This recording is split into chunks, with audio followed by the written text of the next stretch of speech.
اسی سے آنکھوں میں بینائی بھی آئے گی, اسی سے بال بھی گرو کریں گے. گندم کو, میرا ایک بیان سن لیں دوبارہ, آڈیو بیان ہے, گندم کی روٹی. تو جب اندر کا سیٹ اپ صحیح نہیں ہوتا تو پھر ساری چیزیں کیا ہو جاتی ہیں. تو انہوں نے بتایا, جو کڈنی کے اسپیشلسٹ تھے, کہ یہ جو وائٹامنس کی گولیاں کھائی جا رہی ہیں, یہ اس سے بھی کیا ہو رہا ہے, گردوں میں پتھری بنتی ہے. تو اور بہت ساری کافی مفید معلومات, اللہ ان کو ان کی عمر میں برکت دے, کم از کم ان کے گردے اللہ صحیح رکھے, ٹھیک ہے نا. تو انہوں نے میں کڈنی کے بارے میں اتنی اچھی معلومات دی. تو دواؤں, پیناڈول ہے, ذرا سی ٹینشن ہوئی, تھکاوٹ ہو رہی ہے, 2 گولیاں پیناڈول پھانک کے, ابے بھائی تجھے تھکاوٹ ہو رہی ہے, سو جا, تو آرام کر لے, تھوڑا گرم پانی سے نہا لے, کیا خیال ہے, تھوڑے پٹھے وٹھے کیا ہو جائیں گے, کھل جائیں گے, مالش کر لے, ٹھیک ہے. تو یہ چیزیں ہوا کرتی تھی. میں نے بڑے بڑے حکیم دیکھے ہیں, بوڑھے ایسی فٹنس. ہمارے محلے میں ایک حکیم, ہاں یہ مطلب نہیں ہے کہ ہر حکیم اس قابل ہے کہ علاج کرائیں, ان میں بڑے بڑے فراڈی بھی پڑے ہوئے ہیں بھائی. اسٹرائڈ کھلا رہے ہوتے ہیں مریضوں کو نا, دواؤں میں ڈال کے وہ ایک دم فٹ فاٹ ہو جاتا ہے. تو اس میں بہت فراڈ بھی بہت ہے, لیکن اس کا یہ مطلب نہیں ہے کہ جو حکمت کا طریقہ علاج ہے وہ طریقہ علاج ہی غلط ہے. بہت ساری چیزیں آج بھی, اور آپ کو ایک بات بتاؤں, حکیموں کے جو نسخے ہیں, کئی نسخے ایسے 1000 سال سے چلے آ رہے ہیں, اب تک کوئی سائڈ افیکٹ ان کا سامنے نہیں آیا. جوارش جالینوس 1000 سال پرانی ہے, حکیم جالینوس نے ایجاد کی تھی, یہ 1000 سال سے چلی آ رہی ہے. کہ نام کتنا اچھا ہے, جوارش جالینوس ہے بھائی. اور آپ کو بتا دوں 2-4 چیزیں گھر میں لا کے رکھ لیں, وہ کھایا کریں. اور کیا کھائیں آپ, خمیرہ گاؤ زبان, یہ صبح ناشتے کے بعد 1 چمچہ کھا لیا کریں. دماغ کی سیٹنگ انشاءاللہ کبھی بھی آؤٹ بولو بھائی نہیں ہوگی. بنفشہ شہتوت رکھ لیں, کھانسی وانسی ذرا سی ہو, گرم پانی میں بنفشہ شہتوت ڈال کے. اور کالی مرچ کے تمہارے ایک پورا اس پر بیان ہے, پھوڑے پھنسی ہو رہے ہیں, کالی مرچ اچھی طرح چبا کے نا نگل لیا کریں, یہ سب فٹ فاٹ ہو جائیں گے انشاءاللہ. تو بہت سارے, ہمارا جو کچن ہے اللہ نے اس کے اندر اتنا کچھ رکھا ہوا ہے کہ ہمیں دوا کی طرف جانے کی چندہ ضرورت نہیں ہے. ڈاکٹر کے پاس یا دوا کے پاس اس وقت جائیں جب بہت شدید مجبوری, اور بیچارہ ڈاکٹر بھی مجبور ہے دوائیں لکھ کے دینے پر.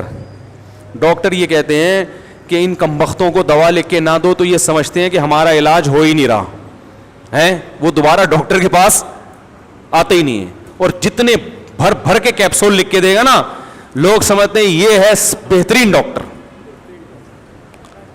سمجھ رہے ہو؟ تو ڈاکٹر بھی کیا ہے, بولو نا. میں ایک ڈاکٹر کے پاس گیا, میری بچی کے وہ ایسے پتہ نہیں وہ پورے پھوڑے پھنسی کیا پورا عجیب سا ہو گیا تھا اس کا, گرمیوں میں نا اسکن خراب ہو گئی, چھوٹی بچی تھی. میں ڈاکٹر کے پاس گیا, ڈاکٹر صاحب نے کہا یار یہ جو گرمیاں ختم ہوں گی خود ہی ٹھیک ہو جائے گا. یہ ایک کریم لکھ کے دی, بس اس سے زیادہ کچھ کھلانے کی ضرورت نہیں, یہ ایک ٹائم پورا کر کے بیماری ختم. اب ایسے ڈاکٹر کے پاس لوگ جاتے ہیں, بولیں گے نہیں یار بچی کی اسکن کا مسئلہ, اور مجھے ایسے ہی بول دیا کہ یہ کریم لگاؤ اور بس جاؤ ٹھیک ہو جائے گا, اور وہ ٹھیک ہو بھی گئی. وہ تو ایسے ہی ڈاکٹر ہوگا, بیٹھتے ہی کیا کرے, سب سے پہلے ایک انجیکشن ٹھوکے, پھر اتنی دوائیں لکھ کے دے, پھر یہ صبح شام. ایک نفسیاتی اثر ہے, لوگ اس سے زیادہ متاثر ہوتے ہیں. تو ایلوپیتھی کی بھی بہرحال ایک طریقہ علاج ہے, لیکن حتی الامکان کوششیں کیا کریں بھائی, چھوٹی موٹی بیماریوں میں دوا کھانے کی کوشش نہ کیا کریں, ویسے ہی ٹھیک ہونے کی کوشش کیا کریں, ٹھیک ہے. پرہیز کے ذریعے, کالی مرچ کے ذریعے, لہسن کے ذریعے. اب لہسن ہے وہ کولیسٹرول کو ختم کرتا ہے باڈی سے, تو پہلے سے ہی کولیسٹرول کو ختم کرنے کے لیے لہسن کھانا شروع کر دیں, بجائے اس کے کہ بعد میں اتنا بڑھ جائے کہ آپ کو پھر ہاسپٹل میں ایڈمٹ ہونا پڑے, پھر آپ کو بھاری بھرکم ٹیکے لگیں.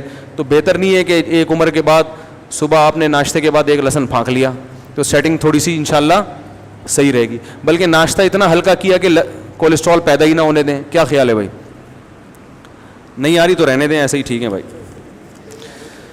تو یہ گردے کی جو بیماری ہے نا, یہ اس سے بڑا گہرا تعلق ہے گولیوں سے اور سگریٹ اور یہ کولڈ ڈرنک وغیرہ, ان چیزوں سے. ہر دوسرا تیسرا آدمی گردوں کا مریض بنا ہوا ہے. اور یہ جو پریگنینسی میں خواتین کو گولیاں کھلائی جاتی ہیں اکثر وٹامنس کی, ان کی زیادتی پھر بگاڑ دیتی ہے کیس.